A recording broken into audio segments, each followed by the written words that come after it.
IPL ২০২৫-এর জন্য বাংলাদেশ থেকে ১৩ জন cricketer নাম নিবন্ধন করেছেন, যেটা সম্প্রতি প্রকাশিত হয়েছে।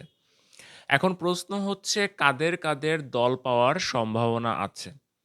দেখেন, প্রথমত ১৩ জন ক্রিকেটার নাম নিবন্ধন করলেও এটা সুনিশ্চিতভাবেই বলা যায় যে নিলাম যে ২ দিনব্যাপী নিলাম হবে আইপিএলের মেগা নিলাম এ মাসেই, সেখানেই ১৩ জন ক্রিকেটারই কিন্তু নাম উঠবে না।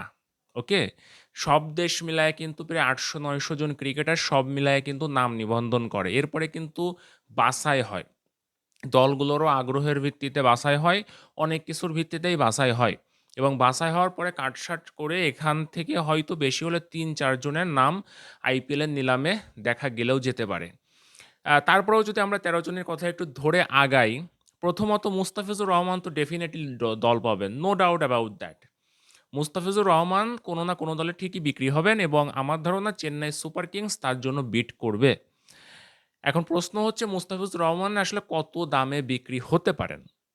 এর কারণ হচ্ছে মুস্তাফিজুর রহমান আজ পর্যন্ত এমন কখনো হয় নাই যে তিনি নিলামে নাম দিয়েছেন, তার নাম নিলামে তোলা হয়েছে অথচ কোনো দল তাকে কেনে নাই।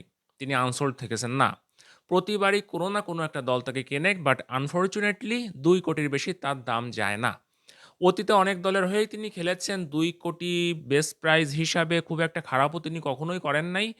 তবে ওই দলটা কেন জানি পরের বার তাকে ছেড়ে দেয় এবং আর কিনতে চায় না। চেন্নাইয়ের সঙ্গে যদি এরকম কিছু না হয়ে থাকে, মাঠের বাইরের আমরা জানি না কিছু হয় কিনা, we are not sure, but শুধুমাত্র মাঠের পারফরম্যান্সটাই যদি বিবেচনায় থাকে, গত বছর একটু বেশি ভালো তিনি বল করেছিলেন। ৯ ম্যাচে ১৩ উইকেট। সেটা বিবেচনায় আমার ধারণা চেন্নাই সুপার কিংস ডেফিনেটলি মুস্তাফিজের জন্য বিট করবে। আরও ১টা-২টা দল বিট করলেও করতে পারে। সাকিব আল হাসান এবং তৌহিদ হৃদয় এই ২টা ক্রিকেটারের ব্যাপারে আমার অবস্থান 50-50। সাকিবের ব্যাপারে খুব বেশি দল আগ্রহ দেখাবে বলে আমার মনে হয় না। বাট কেকেআরের একটু হলেও পসিবিলিটি আছে।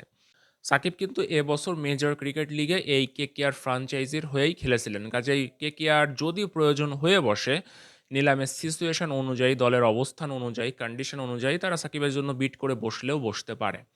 এর বাইরে তৌহিদ হৃদয়কে নিয়ে আমি আসলে 50-50 অবস্থানে আছি। তৌহিদ হৃদয় আসলে যে মানের ক্রিকেটার, তাতে আইপিএলে একটা দল অল্প কিছু দামে হলেও তিনি ডিজার্ভ করেন। বাট সাম্প্রতিক সময়ে তার পারফরম্যান্স একটু নিম্নগামী। সেই হিসাবে খুব একটা এখানে গ্যারান্টি দেওয়ার সুযোগ আসলে নাই।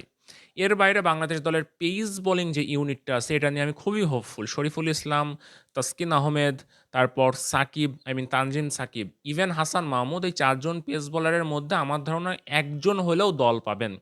ইভেন গতবারই কিন্তু তাসকিন এবং শরীফুলের দল পাওয়ার দুর্দান্ত সম্ভাবনা ছিল, কিন্তু শেষ পর্যন্ত কিন্তু তাদের নাম সবাইকে অবাক করে দিয়ে নিলামে তোলাই হয় নাই। কেন? বিকজ পুরো টুর্নামেন্টের জন্য কিন্তু তাদের অ্যাভেইলেবিলিটি ছিল না। এনওসি তাদেরকে কিন্তু বিসিবি দিয়েছিল না। তবে এবছর যদি ওই ধরনের ঝামেলা না থাকে এবং তাদের নাম যদি আইপিএলে নিলামে তোলা হয়, তাদের যদি ফুল অ্যাভেইলেবিলিটি তারা এনশিওর করতে পারে, আমার ধারণা অন্ততপক্ষে এখান থেকে একজন পেস বোলার ন্যূনতম দল পাবে। এবং আমি যে বোলারটাকে নিয়ে খুব বেশি হোপফুল, আপনাদেরকে অবাক করলেও করতে পারে, সেটা তাসকিন না, সেটা শরীফুল না, সেটা তানজিম সাকিব। সকল ধরনের ভ্যারিয়েশন দিয়ে দুর্দান্ত একটা প্যাকেজ এই বোলারটা। এবং সাধারণ মানুষ এটা খুব একটা নোটিস না করলেও আইপিএলের যে যারা আসলে খেলোয়াড়দের দেখভাল করে, নজর রাখে খেলোয়াড়দের ওপর, স্কাউট আছে, তারা কিন্তু এই বিষয়টা খুব ভালোভাবেই নজর করে। কাজেই সাকিবকে নিয়ে আমি খুব বেশি হোপফুল। এর বাইরে মেহেদী হাসান মিরাজ, লিটন কুমার দাস, শেখ মাহাদি, রিশাদ, এদেরকে নিয়ে আমি বিন্দুমাত্র হোপফুল না। এখানে আসলে খুব একটা পসিবিলিটি বা বলতে গেলে মাত্র পসিবিলিটি নাই তাদের কেউ আইপিএলে দল পাবেন। শেখ মাহাদির ক্ষেত্রে একটা মজার বিষয় শেয়ার করি। একটা সময় শেখ মাহাদিকে নিয়ে আমি খুব বেশি হোপফুল ছিলাম। আমার ধারণা ছিল যে বাংলাদেশের সাকিব এবং মুস্তাফিজের পর যদি অন্য কোনো ক্রিকেটার ভবিষ্যতে আইপিএলে সুযোগ পায়, সেটা হবে শেখ মাহাদি।